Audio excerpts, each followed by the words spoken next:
Haha, we did it. It's me. We going over there. That way. Okay.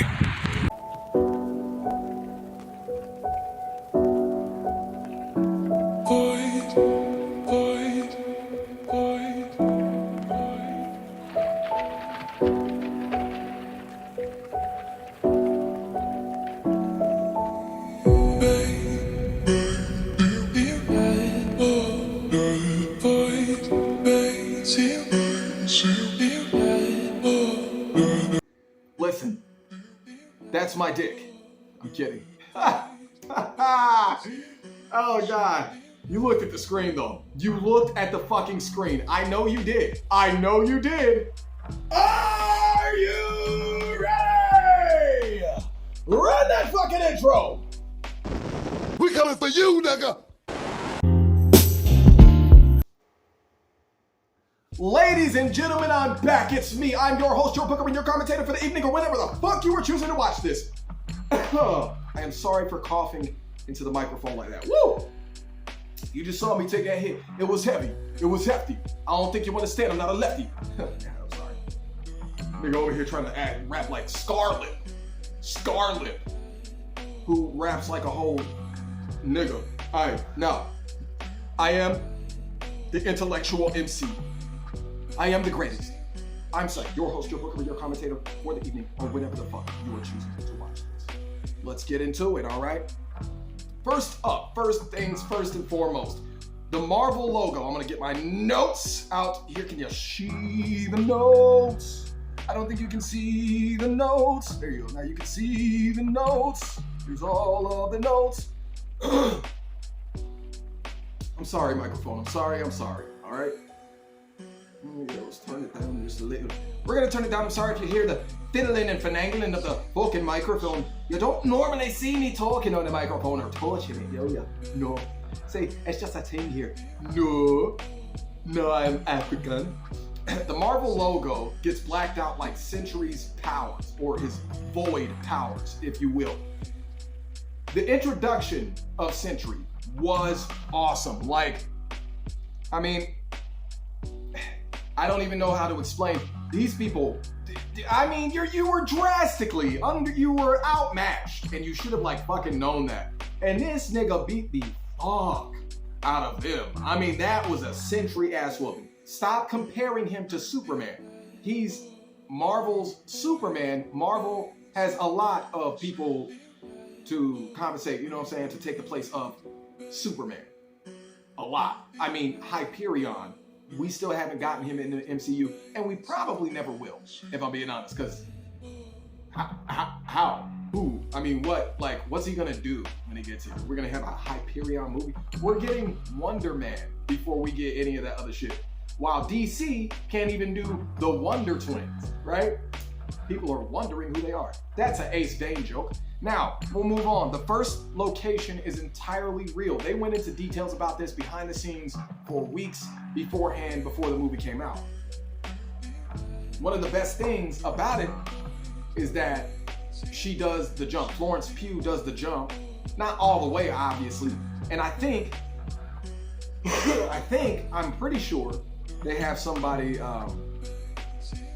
like they CGI the shot after that when she's falling with a parachute. They didn't have anybody actually parachute anywhere near the top of the building. However, the second shot where she comes back in, you know, saying she floats back in and then goes into the building, that shot is also real. Like, not her going into the building, but the building itself. They are still up very high on that skyscraper. I thought that was cool. It's commendable, especially when the majority of the MCU is CGI.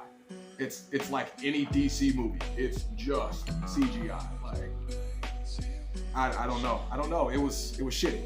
Man, I'm cooler than the smoothest approval. I'm sorry. Anyway, y'all like that Akeem Ali shit, you know what I'm saying? That's the easiest flow. It's the ABC flow. Not that he's not good, though. I got off track. Anyway, let's see. There was a nice ramp up on the violence in this movie. I don't know why my hat feels so crooked. And everything's backwards here. I'll have to mirror the images later on, I fear. There was a nice ramp up on the violence. Even people straight up died in Iron Man and Captain America, the First Avenger. So all of this PG shit that we've gotten in like the last 7 years has just been awful. But this movie, this Thunderbolts was dope. You can see Thunderbolts without seeing Captain America. I like Captain America. It's not a good movie, but I like it. So poor Alexi. When they walked in and they showed him in the apartment and shit by himself initially, I just thought, man, it reminds me of my grandfather and all that. Anyway, oh shit, I just hit the whole fucking mic. God damn it. Anyway,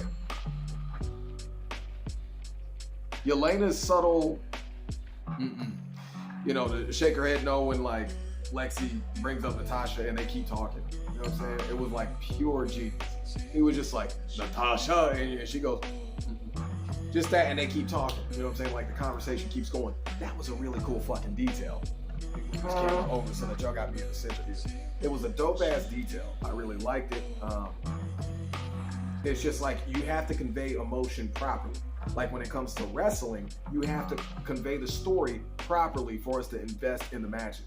If you're only gonna have 14 minutes of wrestling, then the story needs to be good. There's gnats flying around up in this bitch. So 12 minutes in, let me read this. 12 minutes in, and although nothing major has happened, this really feels like the next big step after Brave New World. Brave New World was supposed to be the next big step. You know what I'm saying? You know what I mean? But it obviously fell short of the mark. I'm tired of them saying that the sales dropped. The sales dropped? Really? Really, the sales dropped. You mean for the tickets that I couldn't buy? That's the sales dropped for the tickets that I couldn't buy. That's what you're telling me, right? No.